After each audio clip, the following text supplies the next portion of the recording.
Well, good morning. A new adventure begins.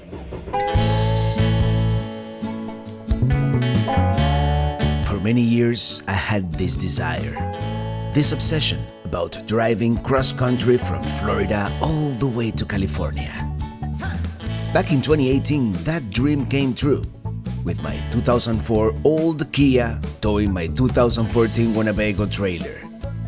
Today we're going to basically do the same thing, retracing some of the steps of that memorable first transcontinental journey, with a purpose, of course.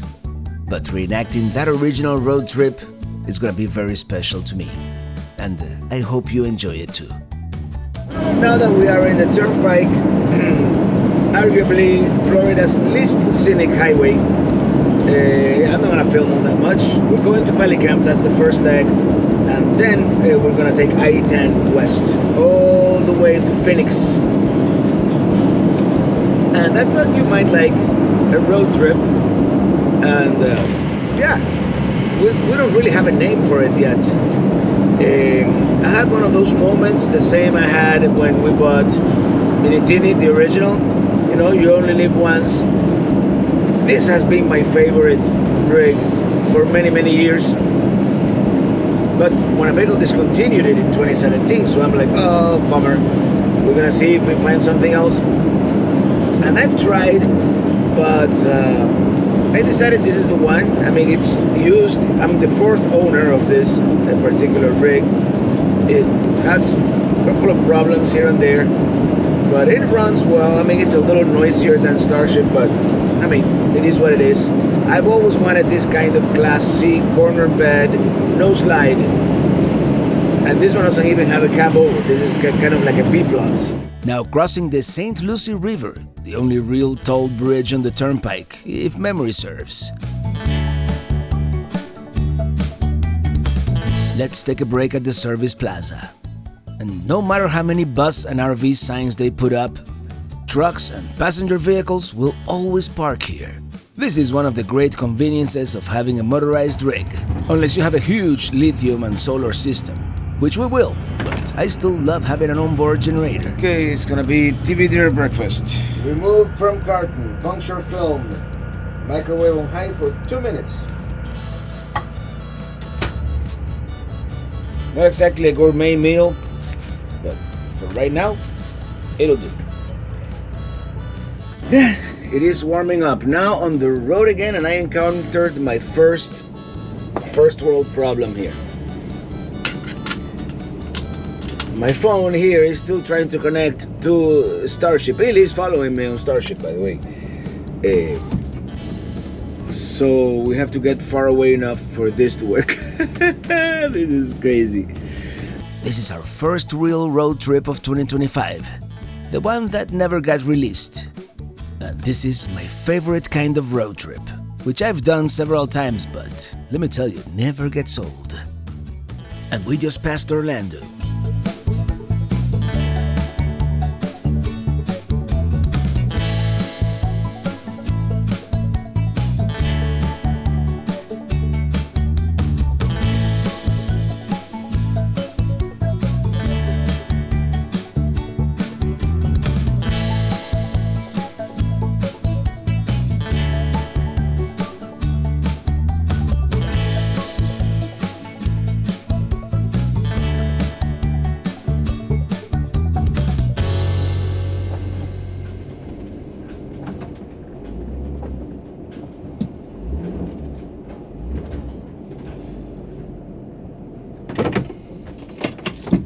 That's no good. And we made it to Pelicamp. I'm gonna add one more negative. The trend is not very off-road capable, and I've been meaning to fix this driveway for a while, but yeah, we almost got stuck. In fact, we got stuck. Yeah, I was like, it's a miracle that I got out of this one. Look how deep. I mean, I really need to fix this driveway before we come back, because otherwise I won't be able to drive in here. Look at that. Anyway, we're gonna move all our stuff now from that one to that one, and at some point tomorrow we're hitting the road, driving to the west. We're tired. I've got some smoked salmon from Alaska, cream cheese, and capers, and some wine. We're gonna call it dinner. Yeah, some wine too. See you tomorrow.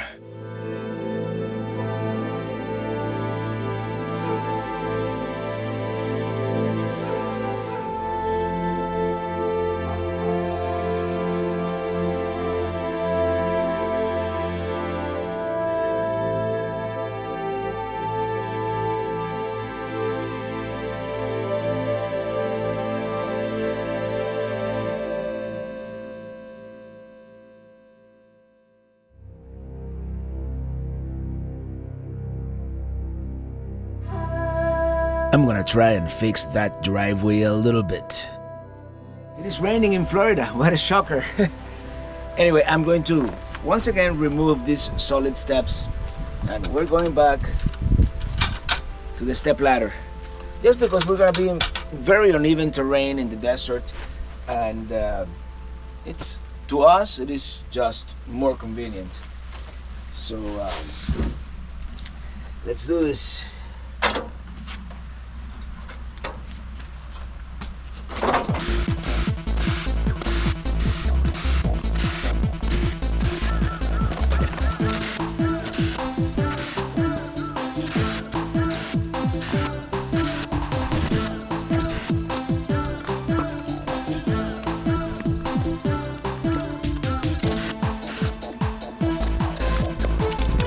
That's the way, I like it.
We're finally ready for departure.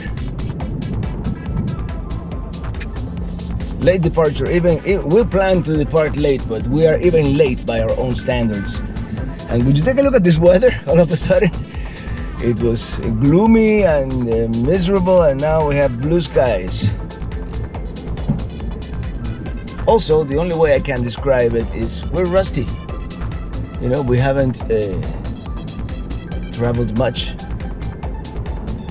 So, and now we have this other RV. So some things were in the trend, some things were in mini teeny, some things, you know, yeah, we need to redo this driveway at some point, sooner than later. All right, I'm gonna move the trend now and turn off the water because it is gonna freeze here at some point. I'm gonna move the trend back there and turn off the battery, and I'll be right back.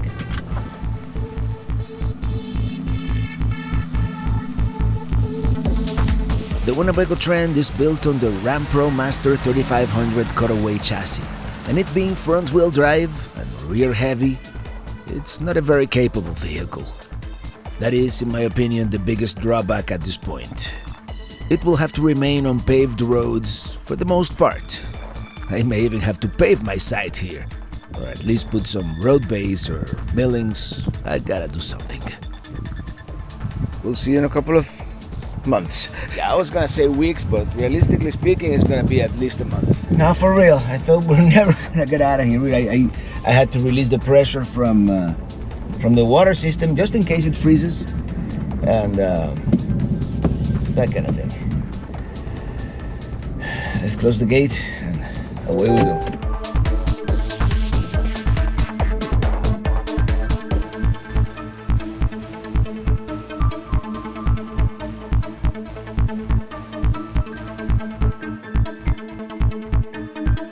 They call it the forest capital for a reason. Oh, I forgot the intro. I'm riding in my RV, wherever I want to be. 'Cause I'm free in my RV. Yeah. I-10, 225 miles to Alabama. Yeah, Florida. The Florida Panhandle is longer than people think. And we were very like, not at the beginning of the Panhandle. Well, yeah, this is kind of the beginning of the Panhandle. Anyway, the point is, we are now driving to the west, into the sunset. Driving to the west, into the sunset, driving to the west.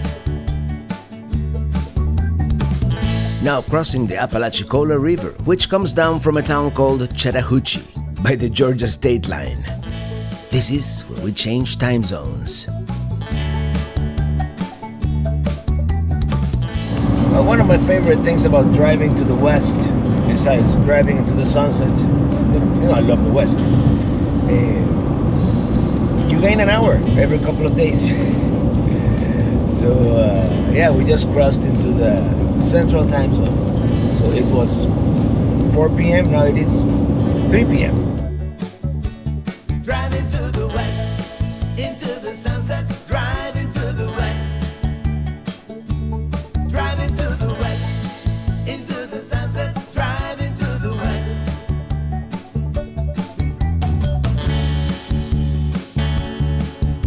$2.55 a gallon. That's a good deal. It doesn't look like we're gonna get much of a sunset today.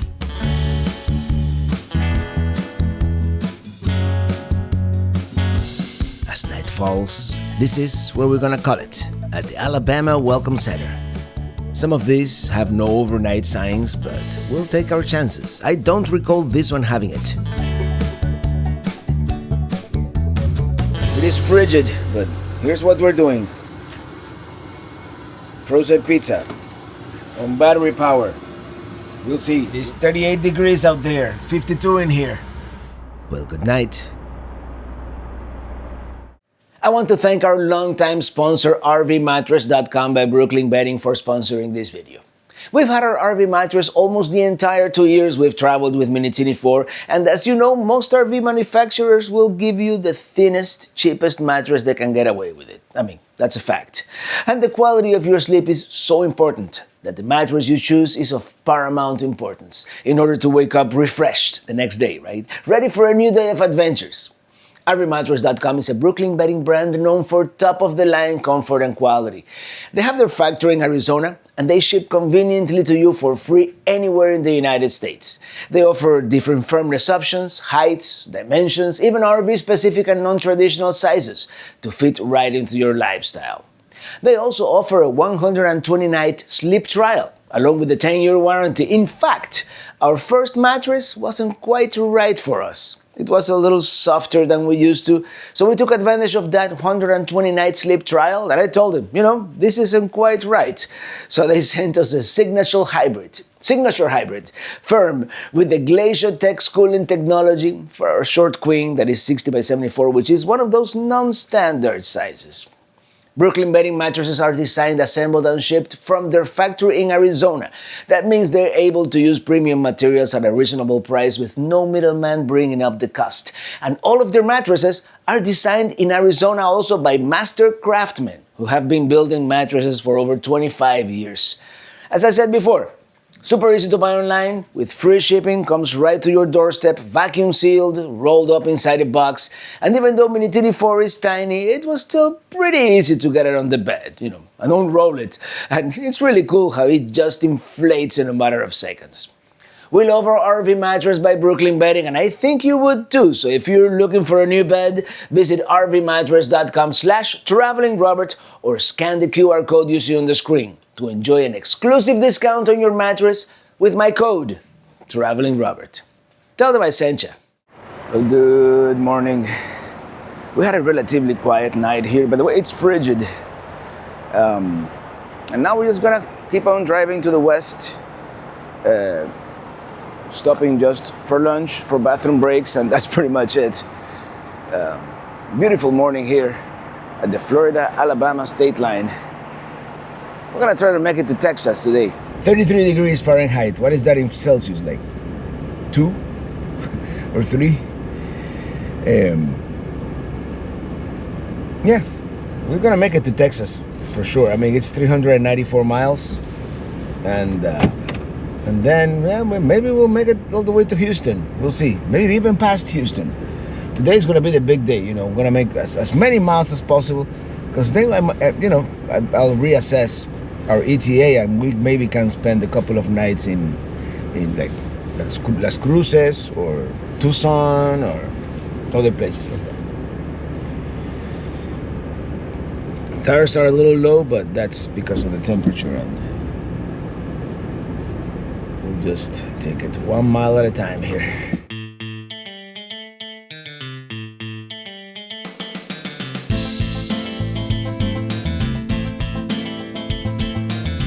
As I've done in the past, we're going to stop here at the Oasis Travel Center.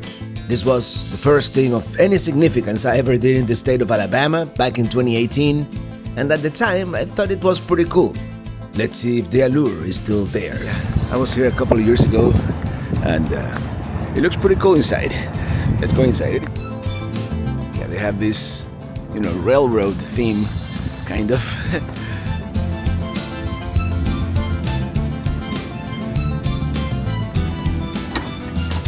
Oh, it's closed. I guess that one it is closed. Let's try the other one.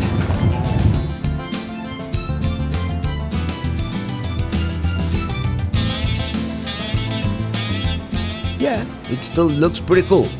I mean, after seeing Iowa 80 and your neighborhood Buc-ee's, it feels kind of small, but it's still pretty cool. Let's check out the Derailed Diner, all the way in the back.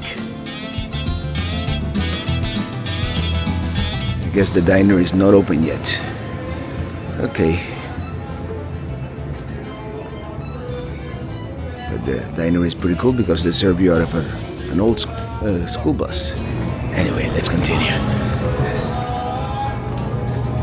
Yeah, the register is like an old pirate ship. Alright, let's get back on the interstate.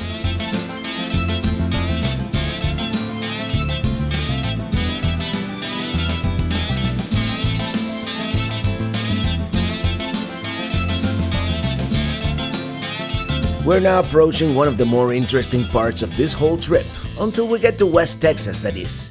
We're approaching Mobile, and there is this long bridge spanning the northern side of the bay, which is really an estuary at the mouth of several rivers that converge here. Downtown Mobile hasn't changed all that much since the first time I drove through here in the mid-1990s. Yeah, pretty windy. This Mobile Bay Bridge can be a little bit of an adventure sometimes. There it is, downtown Mobile, and the USS Alabama. Great museum ship. Now going under the Mobile River. Mississippi, the birthplace of America's music, will be coming up soon. We still have a good 5 hours to go until we get to the Lone Star State, and it's gonna take longer. We are now in Mississippi. Shortly after, we're crossing the Pascagoula River. Well, we're gonna stop for a quick breakfast here at this rest area in Mississippi. I was gonna stop at the Louisiana Welcome Center, but I think it's closed according to Google, so we're just gonna stop here. Make some bacon and eggs or something like that. It's time for a brand new RV cooking show. It's breakfast time. We're going to do some bacon and some eggs.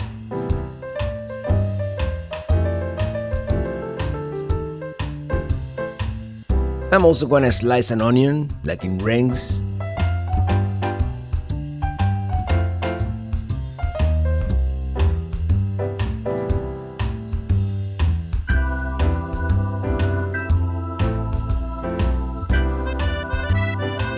The nice lady who sold us the RV gave us this block of cheese, and I'm going to slice that too.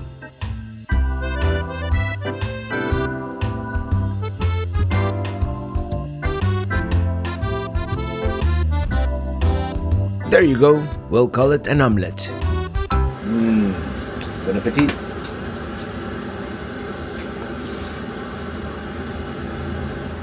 Still pretty cold. By the way, very nice rest area, and there's a lake back there. I wonder if there's like lake access. It's on the passenger vehicle area, so I'm not gonna get down there now. Today, kind of, time is of the essence. I wanna make it to Texas. I wanna, if optimally past Houston today, and then we're gonna slow down a little bit. I guess it is called Farragut Lake. It's actually connected to the Pascagoula River. Anyway, the road beckons. Let's continue. Louisiana awaits. One of the few landmarks we'll see from the interstate in Mississippi is the Biloxi Water Tower, a town we must visit at some point, like in depth. Maybe we should do a Gulf Coast road trip. We're about to cross the Pearl River, and you know what that means, right? We are now in Louisiana. The Welcome Center seems to be open, even though Google says it's closed. And this is one of the better ones, so I'm going to stop here even if we don't need to. I mean, we don't really need any information or rest. But did I mention they used to have free coffee? Here we are at the Louisiana Welcome Center. Tourist Information Center, I think they call it. They used to have free coffee here. Let's see if they still do. Oh yeah, it's very nice, even though, in the dead of winter, all these trees here are without leaves. But check it out, the symbol of Louisiana over there. Yeah, this is one of the coolest signs at the Louisiana Welcome Center. It's, it's a map in the shape of the state. And they have a pelican. It's one of those welcome centers with an architectural theme. Yeah, they made it look like an antebellum home here. The Mississippi Welcome Center is even more impressive, but we didn't go in this time. Yep, they still have free coffee. One final quick break here. Not a final quick break, but no, we got unless things have changed, we have like 3 hours without rest areas now on I-12 in Louisiana. I got my free coffee, and by the way, the ladies in there, they're always super nice, super helpful. I mean, I didn't need any information today, but the people here in Louisiana are very welcoming in general. Yeah, let's keep on going.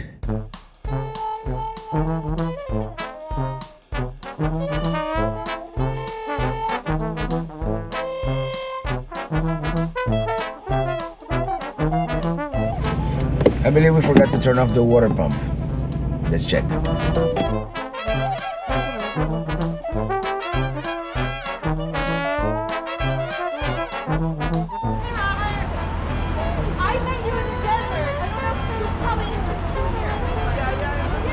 Here we ran into Gary and Christine, who we met at Quartzsite 2 years ago. And coincidentally, they are also on their way to Quartzsite this year. Anyway, safe travels, and we'll probably you might see you Quartzsite. Here we're going to take I-12, which bypasses New Orleans, going north of Lake Pontchartrain. And the thing is, there are no more rest areas on this stretch of road, not until the Atchafalaya Welcome Center, that's past Baton Rouge and the Mississippi River. It's 140 miles or 2.5 hours. But thanks to the magic of television, only a few minutes of screen time. Here we are, arriving in Baton Rouge, Louisiana's capital. And we're about to cross the mighty Mississippi River. There it is, Baton Rouge. We must revisit sometime. I stopped here ever so briefly on that legendary 2018 trip. I can't believe it's been 7 years. I've always thought of the Mississippi River as that psychological milestone. It is by no means the halfway point, but it marks a division from east to west. It effectively splits the country in two, from Lake Itasca in northern Minnesota to its delta by the warm waters of the Gulf. And before the construction of the many bridges we have nowadays, it was certainly a barrier. Well, I just came to the realization that this would be our 5th trip to Quartzsite. The first time was in 2018. I came by myself with old Kia. First biggest video on the channel, by the way. It has like 7 million views. I lost count. The second time was the next year. Came for the RTR, so came earlier. Decided not to go to Tampa, to the Tampa Army Show. Illy flew to Phoenix to join me for the tail end of the RTR, and then we, did a little bit of touring in California and whatnot. The next time was Q21. We did the first Quartzsite meetup. Papa Drew was there. Lots of people. Met Mark Guido of Grand Adventure. Then came Q23, which is when I, hurt my ankle. Really, cut her finger. It was things didn't quite work out as planned. Let's put it that way. Now this for the 5th time. I just came to an idea. Maybe we should redo some of the things that I did on that first 2018 trip, and then once we are in Quartzsite, do some of the things that I wanted to do in Quartzsite that I didn't get to do. Well, right now we're about to start crossing the Atchafalaya Basin. It's a narrow bridge, so I need all my concentration, so I'll talk to you guys later. The Atchafalaya Basin is the largest wetland and swamp in the United States. The bridge we're on was constructed in the early 1970s, and it is over 18 miles long. That's a little over 29 kilometers. I guess the only way to explore this would be on an airboat, which might be something worth doing someday. At the 13-mile mark, we have the Atchafalaya Welcome Center, and that's the rest area I was talking about. I do believe overnight parking is allowed, but don't quote me on that. I've never actually done it. Regardless, we've been driving for a while, so we're going to take a break here.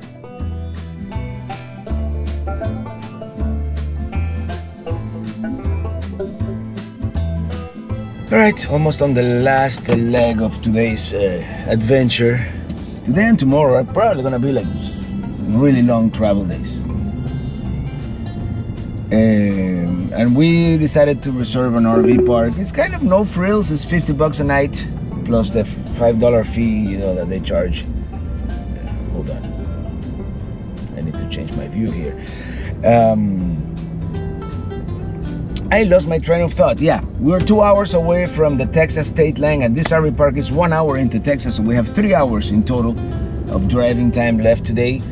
It's 2 p.m. to 11. The sunset is like at 5:30-ish, so we should be able to arrive still during the day, even if we spend a few minutes at the Texas Welcome Center, Tourist Information Center, it's called. We may have to refuel one more time.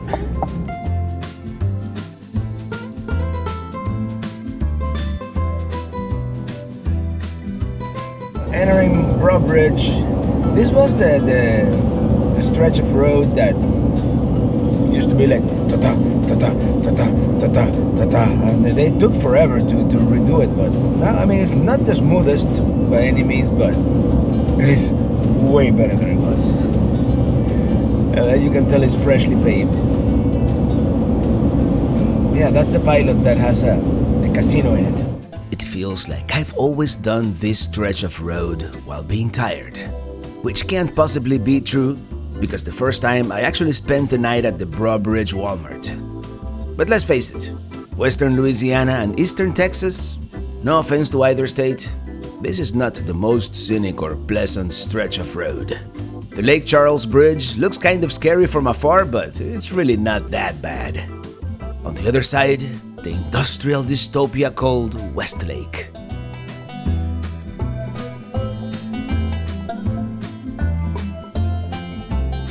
Crossing the Sabine River, and we are in Texas.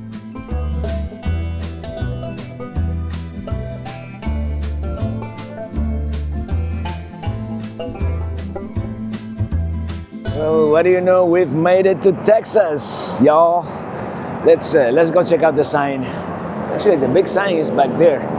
They took it out. I don't know. It's been a while since I was here. Of course, it's a very nice welcome center. I think there's like if I recall, there's like a wilderness area somewhere back there. They're about to close, so we're not gonna go inside. I just wanna check out the Six Flags of Texas. They don't have the Six Flags of Texas anymore. Something has changed. Yeah, I believe this is the spot where they had the Six Flags of Texas, but I only see two now. Two flagpoles. And of course, they're flying half-mast because as we record this, President Jimmy Carter just passed away. So, yeah, they have the big Lone Star. Yeah, this is a cool welcome center here.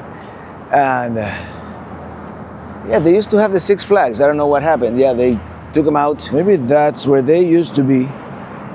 But anyway, here we have the big Lone Star. Coming this way, we have a map of Texas. And now we're gonna drive clear across. I mean, this was, what was it? Exit 880. So that means that from here, where we are, to El Paso is 880 miles. And we might deviate a little bit. We don't know. This is Big Bend National Park right here. And at some point, I want to make it all the way down to Boca Chica. That's where Elon launches Starship. So, yeah. Amarillo is somewhere up here, and this is Oklahoma right here. So, yeah, very cool to be back in the Lone Star State. And we're going to be here for more than one day for sure. Yeah, it takes more than one day to drive across the state. Very cool that they have the Lone Star back there. Anyway, we've got one more hour, and I think Ili is gonna drive this last hour. I mean, I've been driving all day. I'm kind of tired. I decided to drive it myself after all. It's only 1 hour. The only negative, we're gonna have the sun in our faces, like right here. But, oh, what's up with this?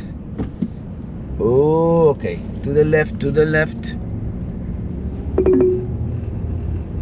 Lots of construction. In 600 feet, merge onto I-10 West.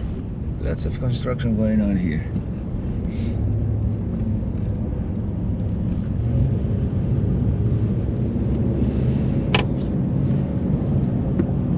We don't have much of a merge. Yeah, we do. Here we go. Just gonna punch it.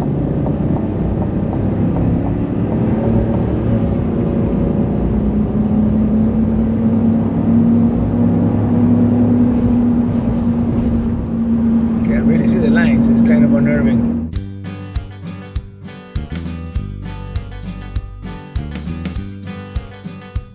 Driving into the sunset may sound romantic sometimes, but in reality, it is not a pleasant experience.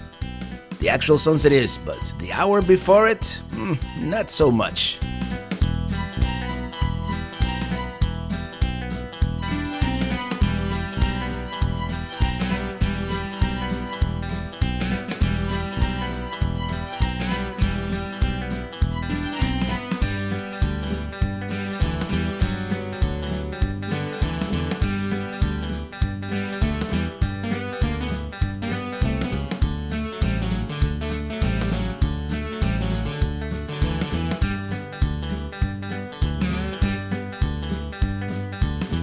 Here we are, it's called Rio RV Park. It's one of those automated places you reserve and pay online, and they give you instructions and you don't really have to speak to anyone. While impersonal, for a quick overnight, sometimes it is more efficient this way.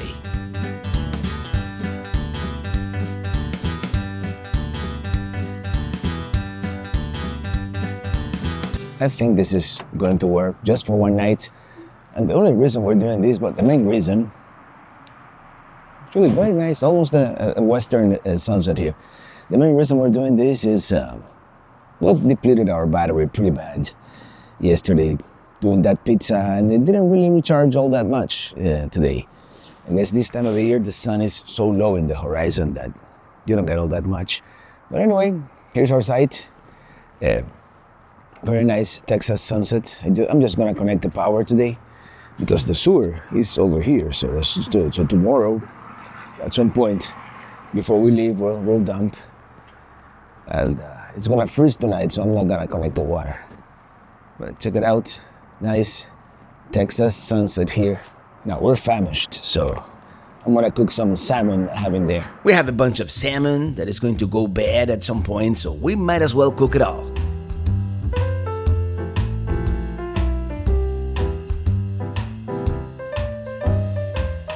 Salt and pepper, as evenly as possible. It doesn't always work the way you intended. Cayenne pepper and smoked paprika.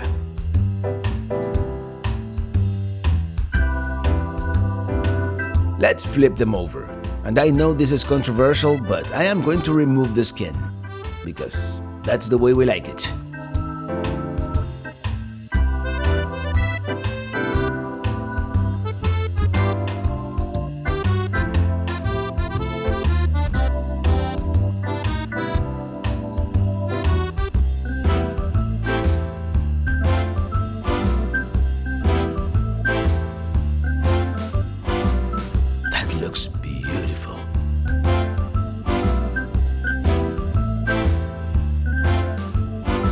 Now we're gonna cook some broccoli, olive oil, cooking wine, salt, and we'll let it rip.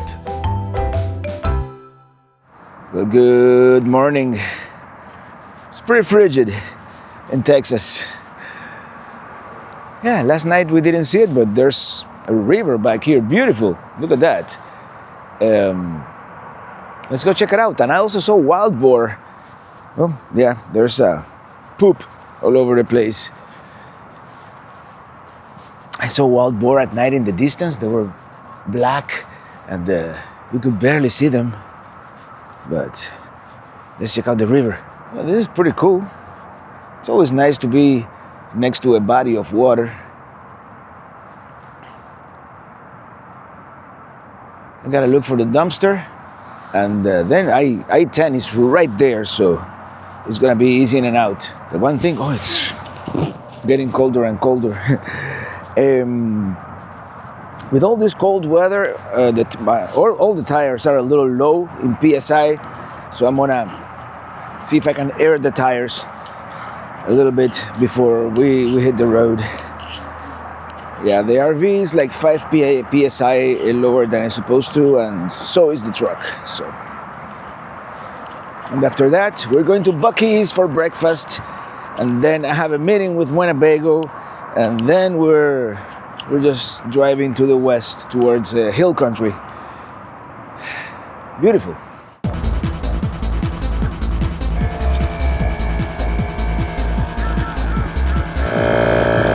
Very accurate because when you turn it off, that's the reel.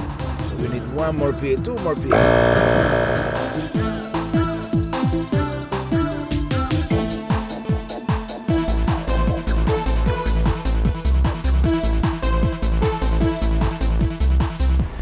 Well, airing those tires took forever, and it takes even longer when you cannot feel your fingers. Anyway, Buc-ee's. No, she's not gonna understand me, is she? There's a Buc-ee's 21 miles away.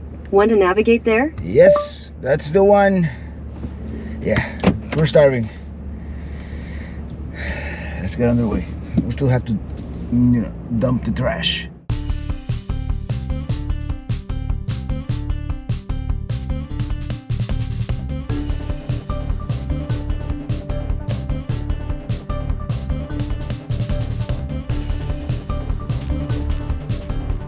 This was the first Buc-ee's I ever saw, when there were not even a thing yet, back in 2018. Hey there, Bucky. This is what I call a normal Buc-ee's, not a destination Buc-ee's like some of the new ones. No crowd, no chaos, much more pleasant. Here's all the sweet stuff. Let's go to the savory side.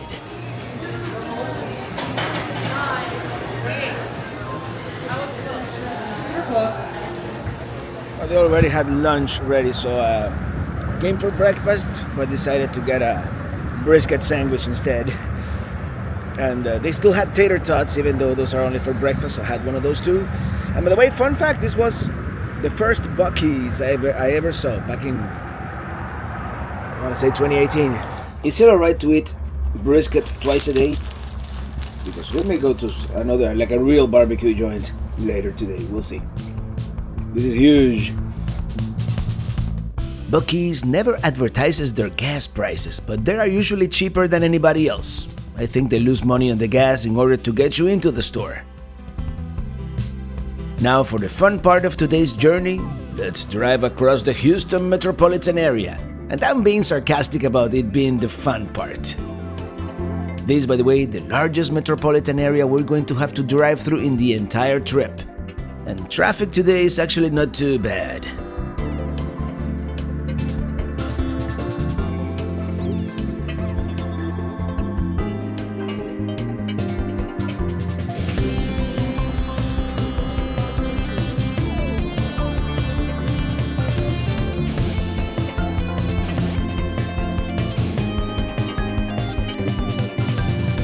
These toll roads in Texas, like the Sam Houston tollway, and here the Katy tollway, they use something called Easy Tag that I don't think is compatible with Sun Pass or Easy Pass or anything. You know, I think it's one of the few that it's still a standalone thing that's not compatible with the rest. So we're taking the regular route, you know, with the rest of the communards. I mean, I think we timed it pretty well. There's traffic, and it's crazy traffic, you know, people cutting you off and stuff like that, but it's been a lot worse in previous occasions.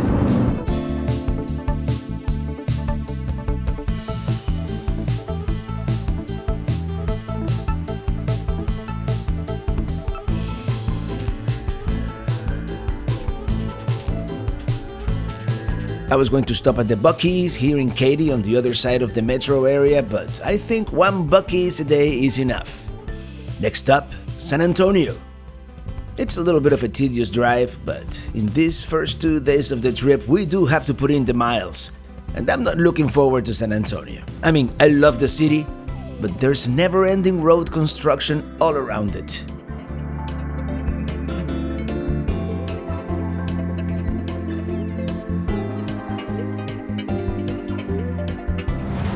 Still nippy out here.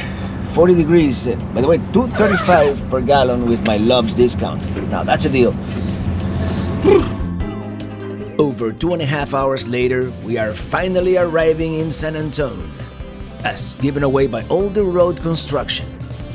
We've been here recently, so we're not gonna stop today, except for some groceries and some barbecue.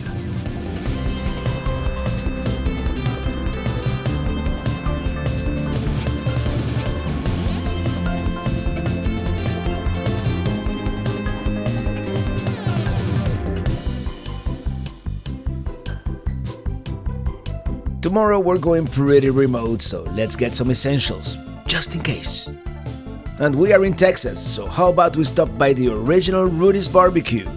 They are a big chain now, but I've been reliably informed that this Leon Springs location is the original, established in 1989.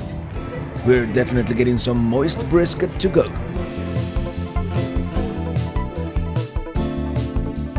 Kind of hard to navigate all this with a trailer in tow, but somehow we manage. Next up, Hill Country and our Harvest Host stay.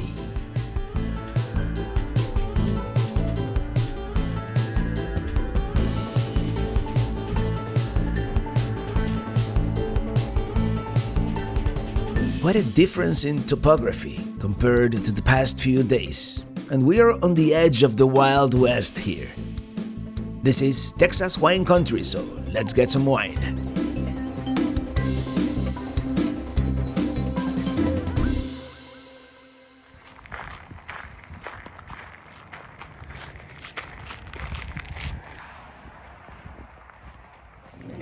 We did our tasting and got some to go because they are about to close.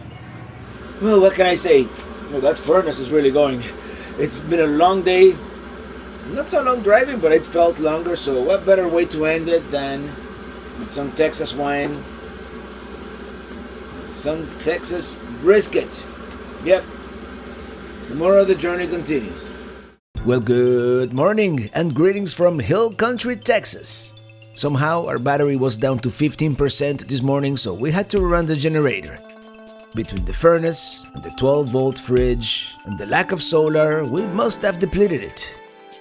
It was a fairly quiet night, even though we are right next to US 290 here, which goes through the heart of Hill Country, and the town called Fredericksburg.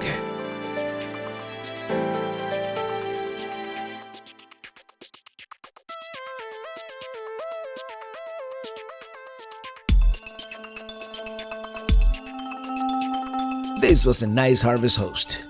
Next time, we just have to show up earlier. Anyway, let's get out of here.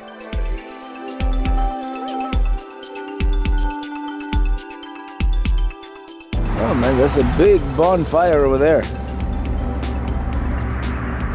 Look at that. It is a Texas-sized bonfire. It's frigid. 41 degrees. It feels colder for some reason. Yeah, that's a big fire over there. Oops. Yeah. Anyway, a little bit of a late start. Today is 9 a.m. Central Standard Time. But tell you what, sometimes you have to, just forget the schedule and be in the moment. So sometimes I forget to be in the moment, and this is a good moment. Did I get everything in? Let me check something real quick. I'll be right back. I wanted to make sure I closed the bay where the power cable goes. Anyway, we'll continue driving to the west. We're gonna actually, this is one of my favorite parts of the cross-country road trip. Now that this is my 5th time doing this. Today we arrive in the desert, and it is so great this is kind of arid here already, but it's such a great experience to see how gradually this becomes the desert. Looking forward to seeing that again. That part never gets old. Messinahoff, good stay. We'll be back. We'll be back in Hill Country for sure. This would, if it wasn't so expensive, this would be a great spot for Pelicamp Midway. This is kind of like the halfway point between Florida and Arizona. All these roads have been salted because they are expecting snow later today. Or even worse, black ice. While we're here, let's cruise along Fredericksburg, even if it is a little out of the way. It is a lovely downtown. We won't be able to stop with a trailer in tow, but someday we will visit. Actually, technically, I could take up a few of these diagonal spaces, but with the Class C, we would only need 2, as we'll soon find out. Anyway, we must definitely come back.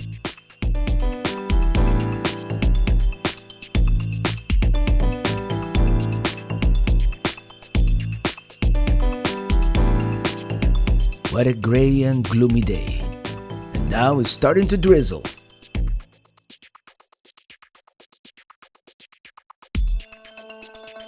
This is not gonna be a pleasant drive, but I feel like, in the spirit of following in my own footsteps, we gotta stop in Junction, if only for a few minutes. While I didn't spend the night here on my first trip, I did on my second one, and now it is no longer allowed, at least not for free. Maybe too many YouTubers got the word out about this place. Anyway, I'm gonna take it slow because this road is probably very slick, and there could be ice.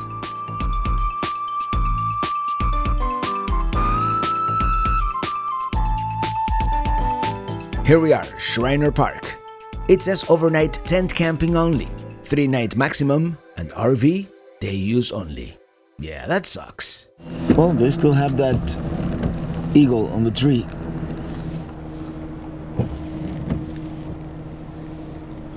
Whew, it is frigid, and we're getting heavy snow soon apparently. I'm kind of sad that they don't let you overnight with an RV here anymore, because this park is lovely. I mean, they let you tent camp but no overnight. Anyway, I had forgotten how pretty it was. Yeah, it is very pretty here, even in the dead of winter with all the trees, you know, bare, no leaves. Anyway, let's continue. Alright, time to go. Time to continue driving to the west. Rain is supposed to be heavier. It could be a mix of rain and snow. I don't know. I'm going in 4x4 just in case, you know. I will take it slow on the interstate. I mean, the interstate shouldn't freeze. I've forgotten how pretty this park is.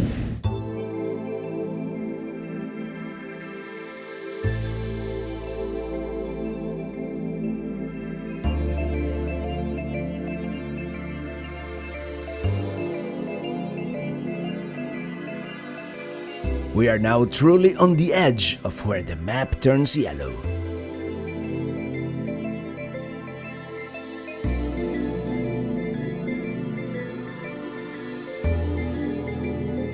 This area has a peculiarity. Check it out. It's got these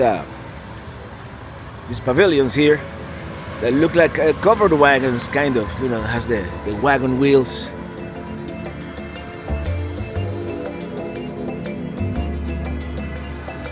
Yeah, it is all very cold, but it is frigid out here, so we're gonna continue. It's like 34 degrees Fahrenheit, but it feels much lower just with the rain and it's a little bit of a breeze. Yeah, it's not pleasant out here.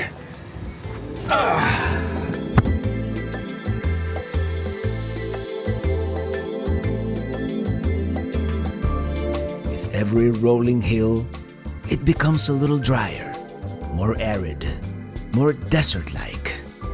Before we know it, we will be in the heart of the Chihuahuan Desert. This subtle transformation is one of my favorite parts of this trip, which can only be experienced by driving cross-country, like we're doing right now. The speed limit is 80 miles per hour around here, probably the highest in the whole country. Of course, we can't go that fast towing a trailer.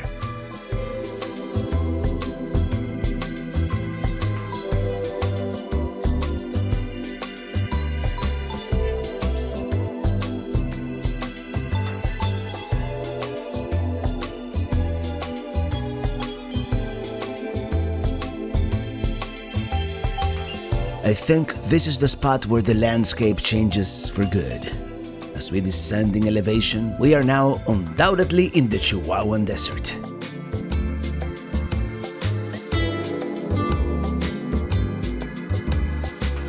How about another drastic change? We're about to get a hint of blue sky.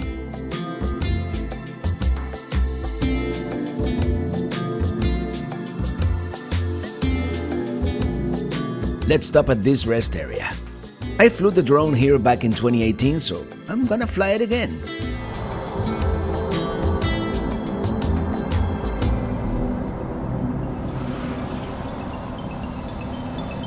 This kind of landscape may not be for everybody, but I feel it is gorgeous out here.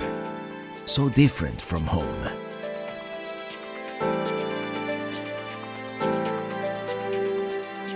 I love seeing all these buttes and mesas, and the land almost bare of any significant vegetation.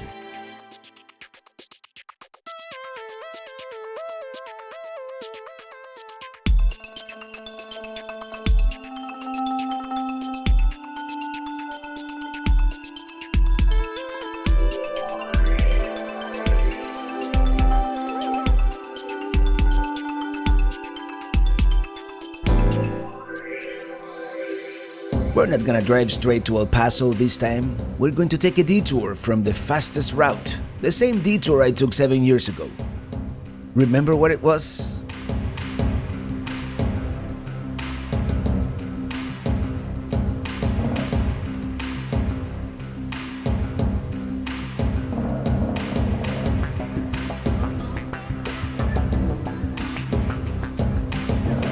Here we have a perfect example of renewable and non-renewable energy right next to each other. In Texas, I love all these mesas. It is certainly the look of the American West.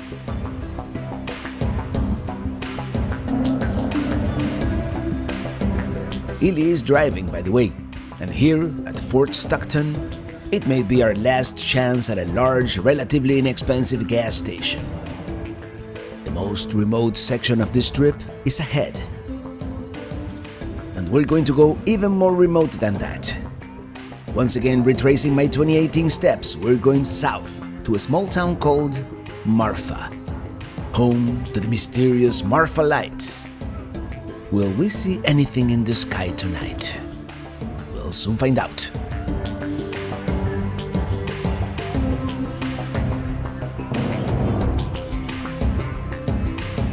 There, our first yucca, a clear sign we are really in the Chihuahuan desert. They are everywhere.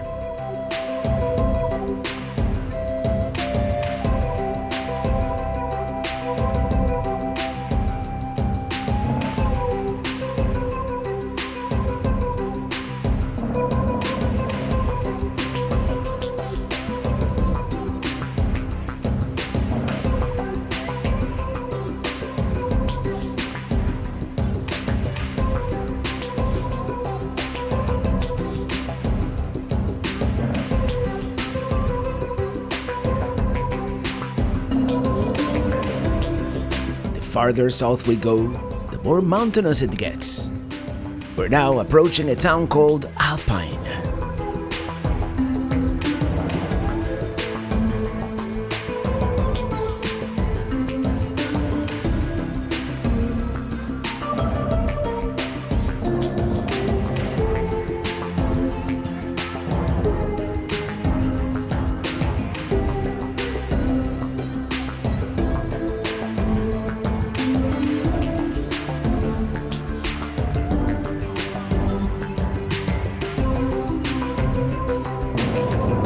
Here we are at the Marfa Lights viewing area.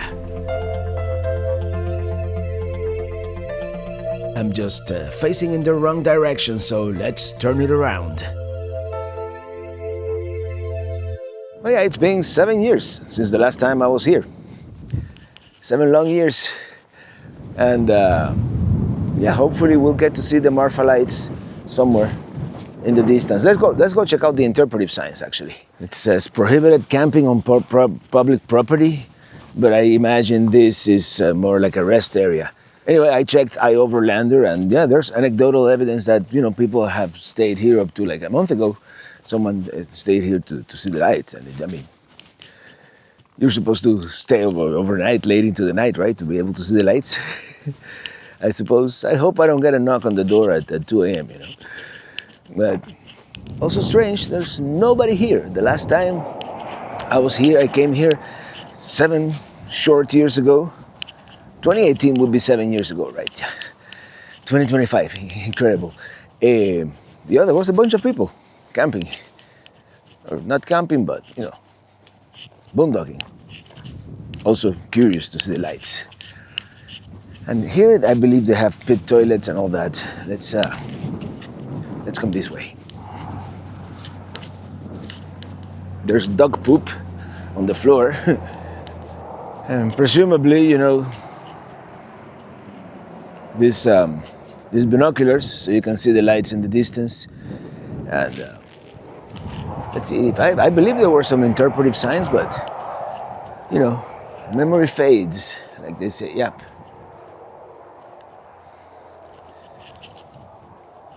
Well, yeah, they're just talking about the Chihuahuan Desert, which is this whole area. I thought this area was more like, oh, in Arizona. Okay, yeah, this is the Chihuahuan, southern New Mexico and Texas. And then where we're going after is the Sonoran Desert, which is this one right here. Anyway, let me go back to the RV.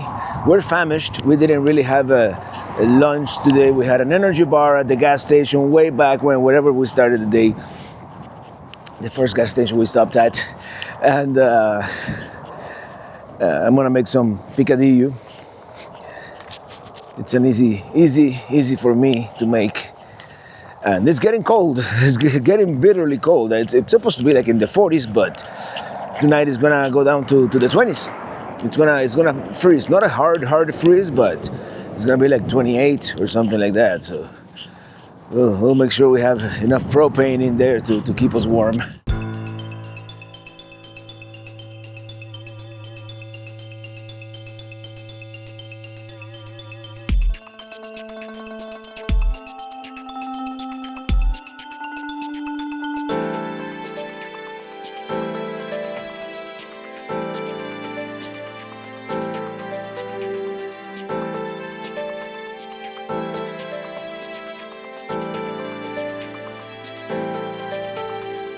First, I'm gonna use all the garlic we have left. All this stuff came with us from Miami, and it's been several days. We're going to leave the trailer in Phoenix for almost a week, so we want to consume as much as possible of what we have. The onions too. Let's do 2 of them.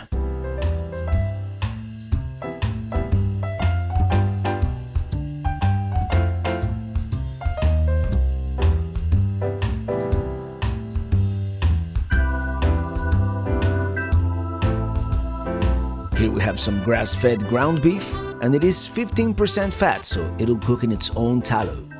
Salt and black pepper. More salt.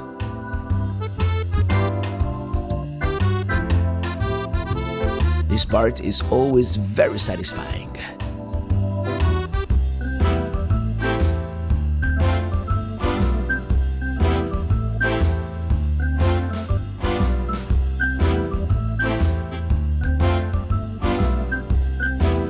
Now for that cooking wine, and I know, never cook with a wine you wouldn't drink, but it would just not taste the same without it. Now the usual suspects: smoked paprika, oregano, cumin,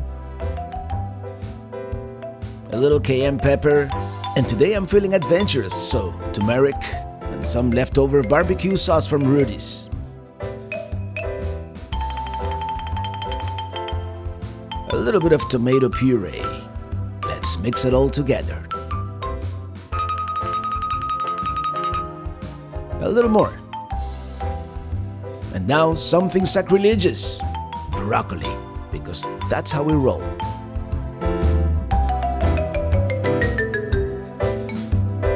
Definitely a little unorthodox, but I think it's gonna be good. And just like that, another day comes to an end.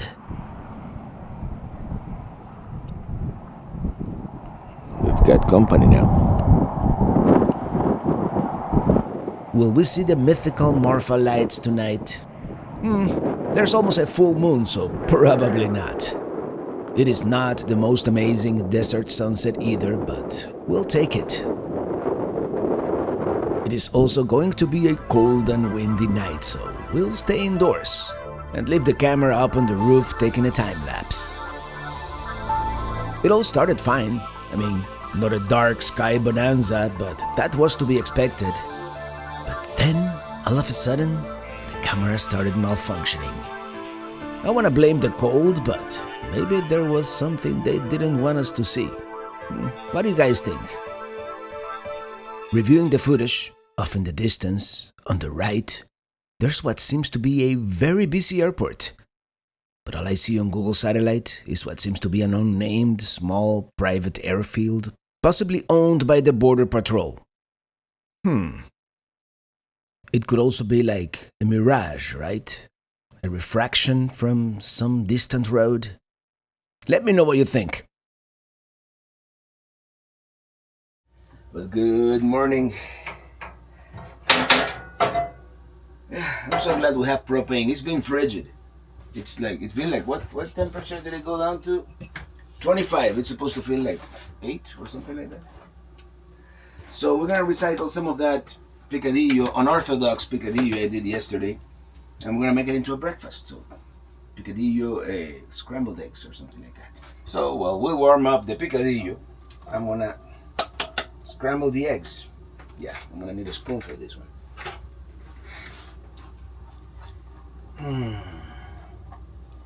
And we'll call it breakfast.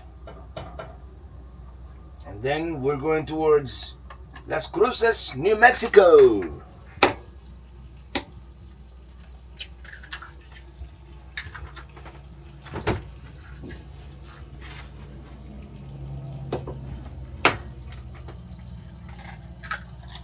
only gonna do 3 eggs, so we have 4 for the next one. Yeah, at some point one of the eggs broke. That's why we have an uneven number. I'm starving. It'll be tasty. Well, there it is. The final product. Let's eat. Well, here we go. Great breakfast. Now lunch will probably be in Las Cruces.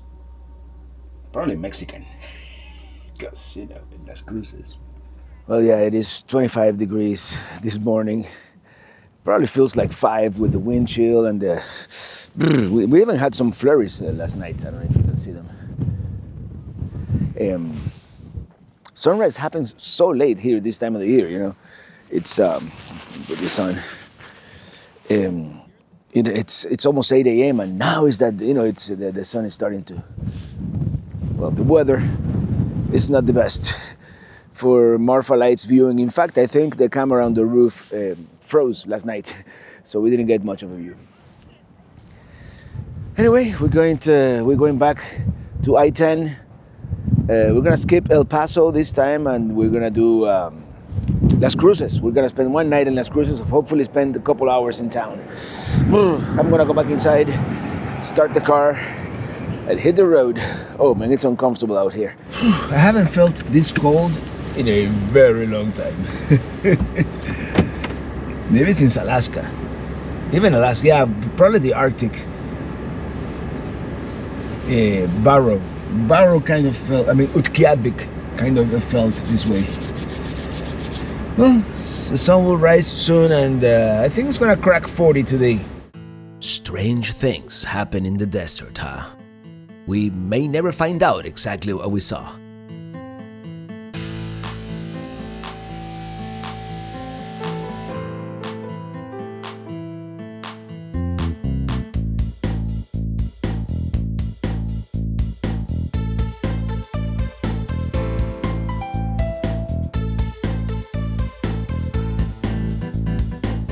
Here we are at the small town called Marfa. It has a little bit of a Route 66 feel to it, doesn't it?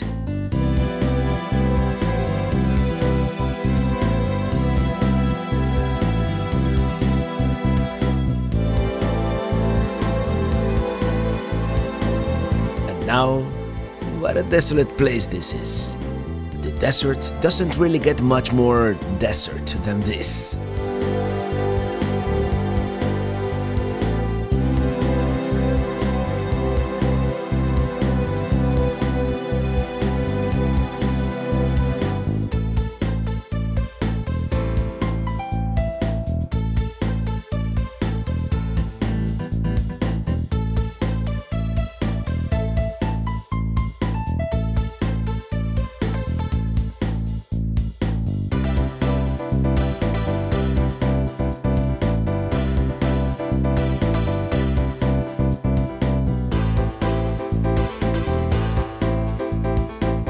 There's that tethered blimp. I think it is used by the Border Patrol.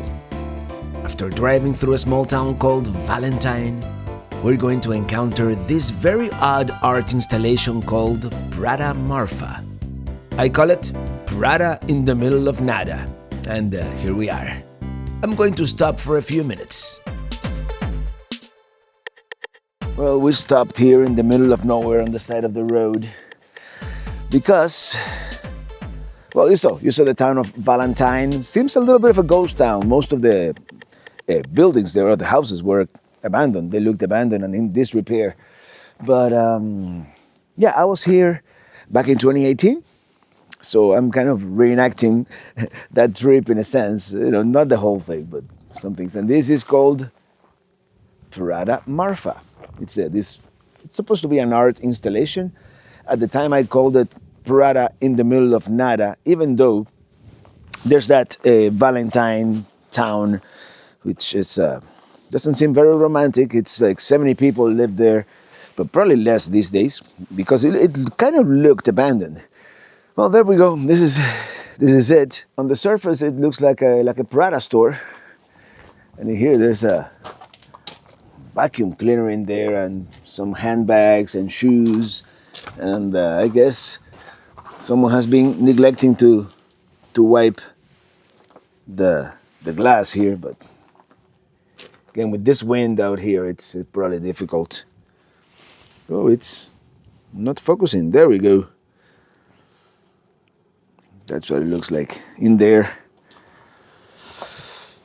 And back here they have all these love locks everywhere. Some of them combination locks, just in case you change your mind.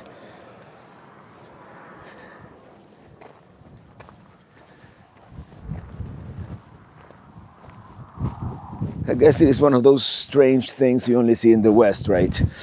It is bitterly cold still. It is in the high 20s, but with the windshield, it probably feels in the teens. And I'm freezing here, so we're gonna get back. Here's the sign explaining what this is. Feel free to establish in 2005. Anyway, very remote, even though we're close to that town. This is a stretch of road. It's only like there's no services for over 70 miles. So the next town is Van Horn. That way, that's where we're gonna put gas, running on fumes, probably. All right, Prada. See you in another 7 years.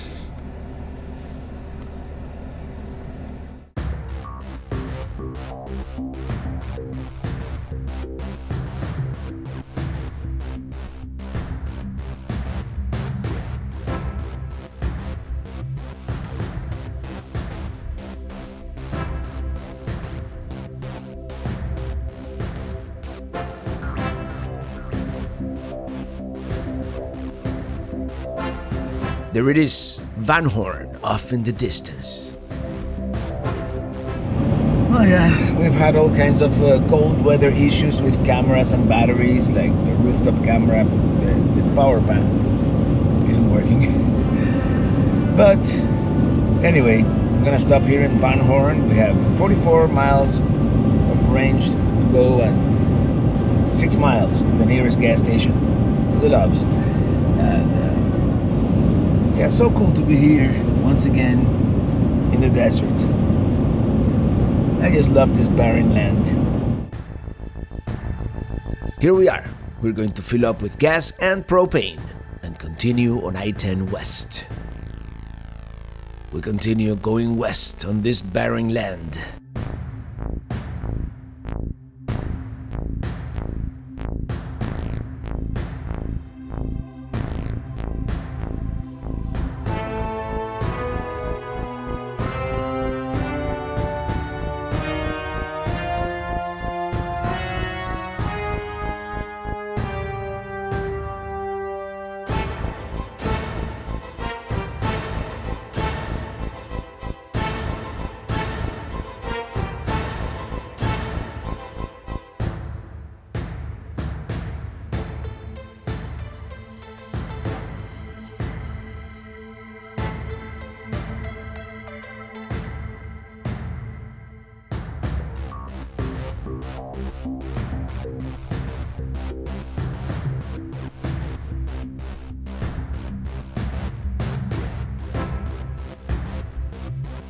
That is the eastbound Border Patrol checkpoint.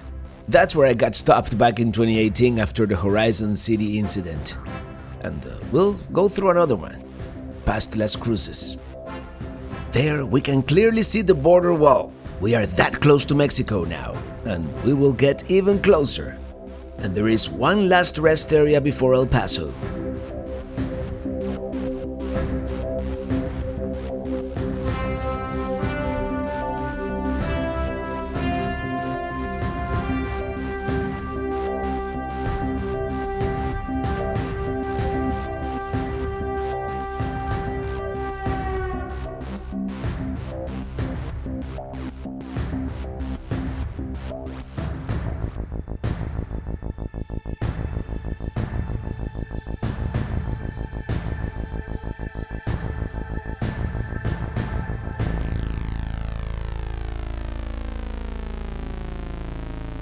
Well, yeah, this is the last rest area before hitting El Paso, Texas. El Paso being a very interesting city. because it is a border town, and I-10 passes right by the border. So when we're driving on your left, right there you see Juarez, in Mexico. So that's pretty cool. And if you look closely, and I'm gonna zoom in, of course, you can clearly see the border wall right there, off there in the distance, before those mountains back there, which is it's pretty cool too to see, Anyway, it looks like a beautiful day, but trust me, it is brisk, it is nippy, it is cold, even though the sun is shining and it's not as bad as it was this morning, but oh man. And yeah, we're now truly, clearly in the desert. You can feel it in your mouth, that dry feeling. It's quite something out here. And I've had all kinds of trouble with the cameras because of the cold weather. I don't want to talk about it. So it turns out it was a bad USB cable. Probably not related to the cold weather, but it works now. Let's go to El Paso.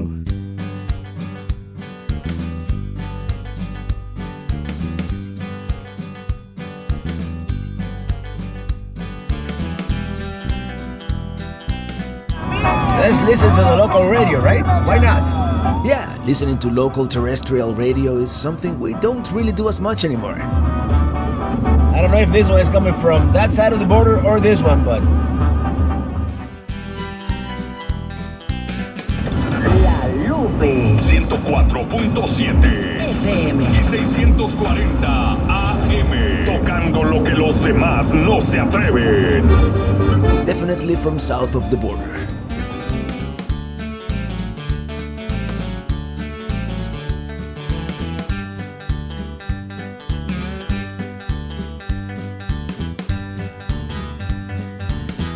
The Big X off in the distance is a famous monument in Juarez, dedicated to the Mexican people.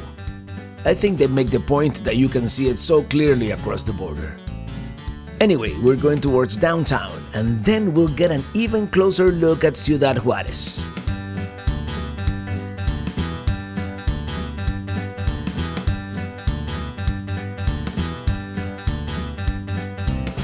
Having been born in an island myself, I have always been fascinated by land borders. And even though I've seen this one several times, even crossed it once, it is still strange that just by walking or driving to that side of the wall, things can be so different. Just my curious mind wondering. Very cool to see Juarez right there, right next to us. That's amazing. Anyway, after seeing Old Mexico so up close, now we're going into New Mexico, the land of enchantment. The next state in our journey. Texas did take a long time to drive across.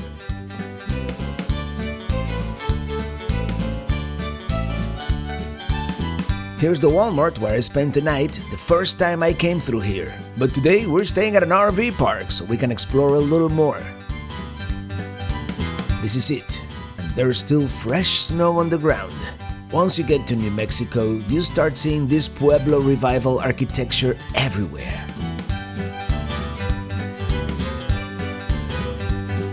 We got the first site here by the entrance.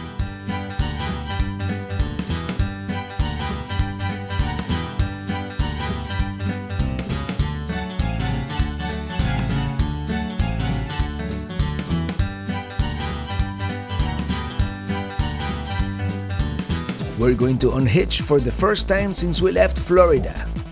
One of my least favorite things of RV life.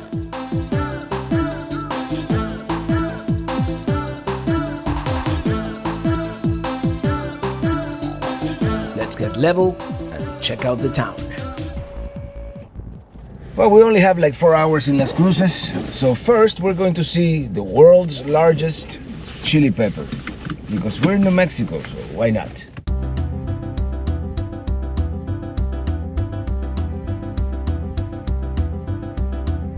Las Cruces is such a picturesque town with the Oregon mountains ever present here. Here we are, it's supposed to be the world's largest chili pepper, here at the Big Chile Inn, Well, here we are at the Big Chile Inn, and allegedly the site of the world's largest chili pepper. It looks impressive. They should have two. One green, one red, you know. As in New Mexico, they say Christmas. It's even got a little bit of snow up there. You know, it snowed yesterday, apparently. Very cool. Now we're gonna have some real chili peppers. Let's go eat somewhere in Old Mesilla. I think it's supposed to be good. Old Mesilla here was founded in the 1840s by settlers from Chihuahua. Then in 1848, the Treaty of Guadalupe Hidalgo ended the Mexican-American War. Mexico lost a huge chunk of land after that war, but this particular area was in dispute until 1853, when it finally became part of the United States. During the Wild West era, this was apparently a party town. Billy the Kid and Pancho Villa used to hang out here. Anyway, let's see the plaza first and then we'll go eat. Oh, there we go. Oh yeah, it snowed quite a bit yesterday.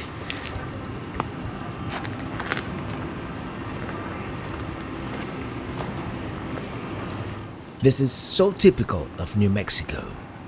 Check it out, the Butterfield Overland Trail, forerunner to the Pony Express. Who knew? Yeah, the old Mesilla Plaza, which by the way, Mesilla used to be part of Mexico. Here's the historic marker. St. Louis to San Francisco, forerunner to the Pony Express. The more you know. Let's check out the gazebo here. You know, this would be a pretty good spot for a mini teeny lounge. What do you guys think? That's the old church there. It's the Basilica of San Albino. And there in the gazebo, that's a popular Spanish saying that would probably get lost in translation. Okay, you may pause for the history. Let's see if we can go inside the basilica. This will be the Basilica of San Albino. It says it here. Roman Catholic, the Diocese of Las Cruces. And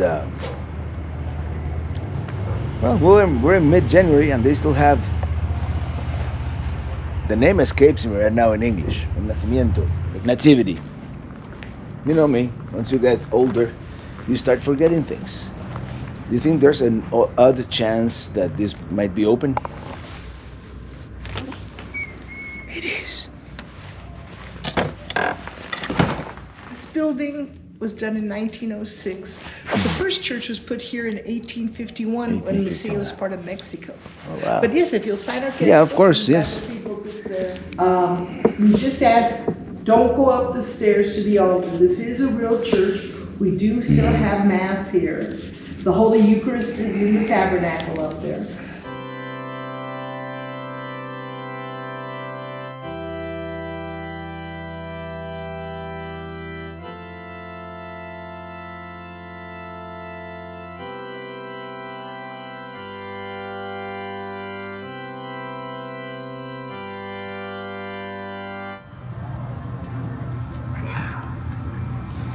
Check that out. Ice, ice, baby.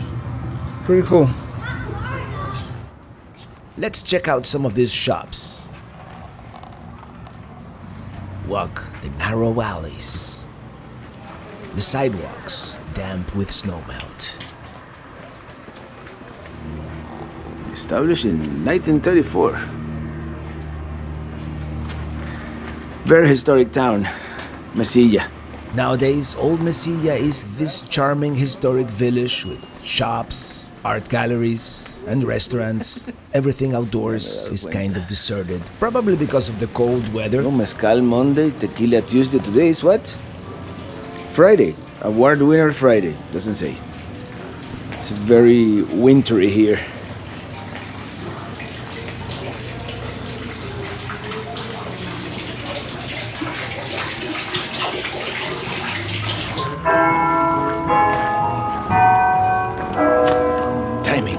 is everything.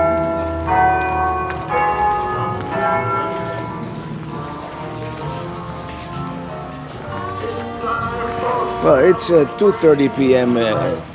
Mountain Time. All right. This place, La Posta de la Mesilla, comes highly recommended, so let's check it out. It's best parking spot in town, right here.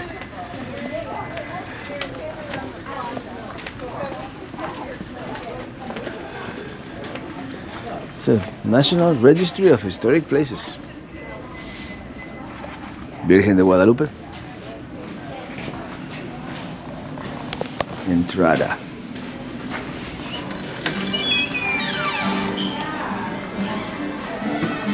Okay, nice.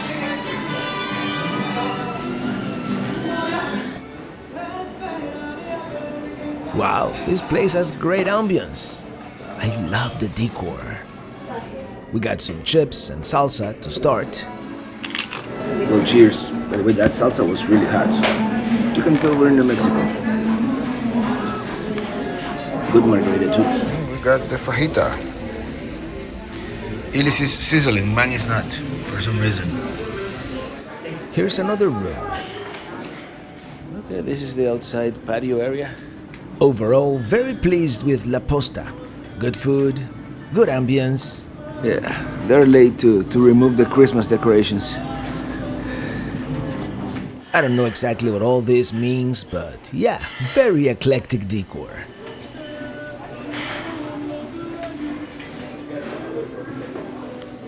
They have a pretty cool bar too. Pretty cool. Okay, let's go. Here's what we're going to do. We're going to go to a vista point, see the city from a much higher perspective. And I think that's it for today. We just got a taste, figuratively and literally, of Las Cruces. Something tells me we're going to be back this way next year.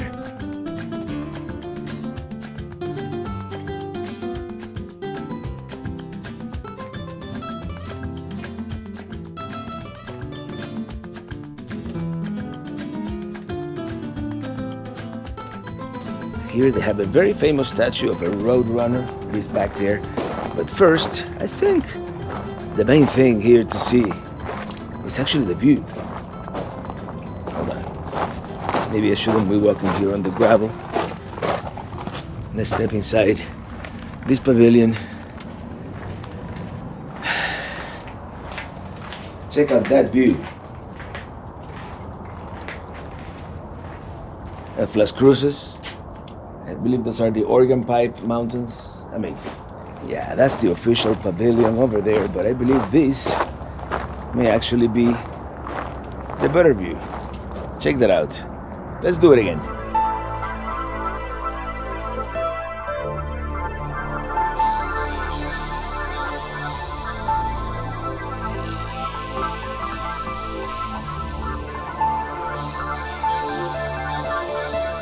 Now let's go see that Roadrunner.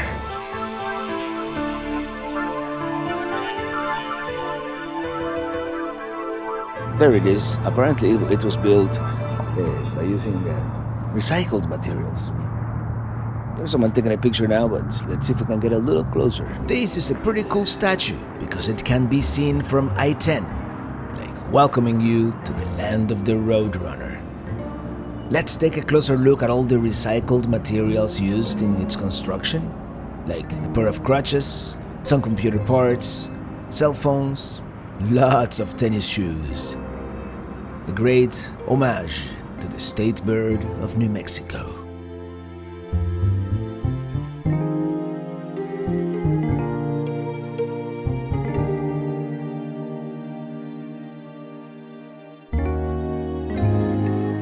Good morning. It's frigid. It's in the 20s. It depending who you ask. My thermometer says 25. Apple says 20. I think Samsung says 22, and my radar says 24. So it's in the range. But check it out. It definitely. Oops. It definitely froze. We're gonna. Oh look, yeah. Everything is frozen. We're still we're just gonna start getting ready for departure. By the way, very well insulated rig. We've been toasty in there with our furnace. The bathroom in the back does get a little cold, so as long as we leave the door open, it's fine. Yeah, it's really cold. Ready to go still, according to Starship here, 22 degrees Fahrenheit.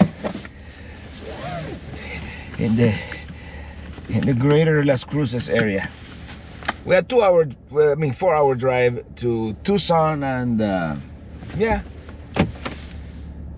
we might stop here or there, but it will be a fun exercise to see how long the rooftop camera lasts in this cold weather. You know, lithium batteries don't like freezing temperatures.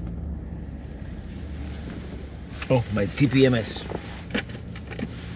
Almost forgot the all important TPMS. They're probably gonna be a couple of PSI lower than they should, just because of the cold, but it'll be fine.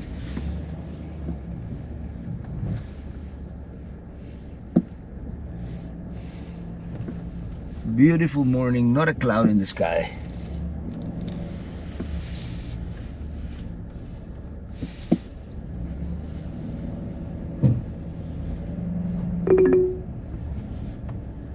Yes, he doesn't know where I'm going. Turn left onto Stern Drive.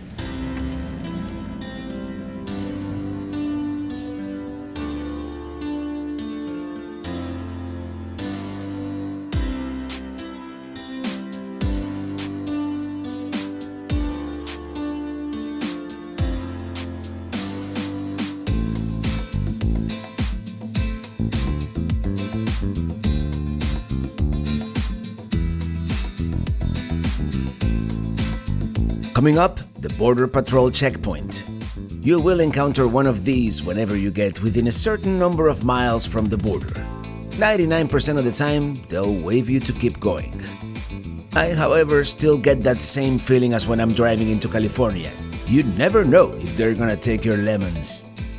All these billboards advertise a store called Aquila Flats. Been there, done that. I mean, it's not bad, but probably not worth a stop unless you're into buying some of that stuff. So many freight trains going all the time. You know what I haven't seen? The Thing, and we're not gonna see it this time either. Here we are at the Continental Divide.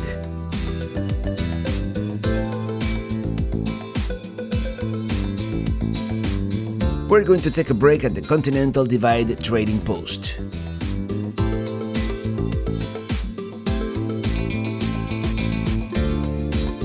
Ooh, that's a narrow underpass, but we fit.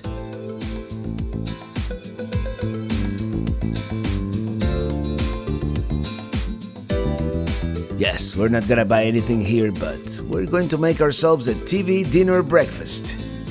Sometimes it is a gourmet meal, sometimes it is a TV dinner at the Continental Divide. Arguably the most anticlimactic Continental Divide in the US. Anyway, west of here, rivers flow west. The journey continues. We keep on going. This part, not the most scenic one. I mean, it is not bad by any means, but as soon as we get close to Arizona, it slowly becomes a little more mountainous. Soon we'll be in the Grand Canyon State.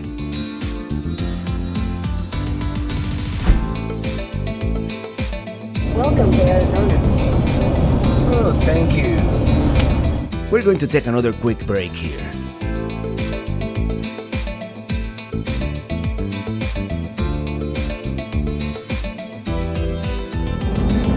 Alright, I just made a reservation at a campground. I have no idea whether it's gonna be good or bad, but and the romantic in me wanted to boondock at Snyder Hill. Is the BLM land, you know, in the outskirts of Tucson.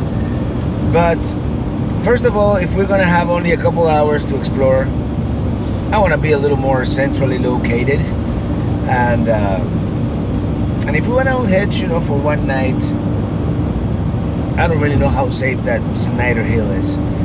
Anyway, we're now in Arizona.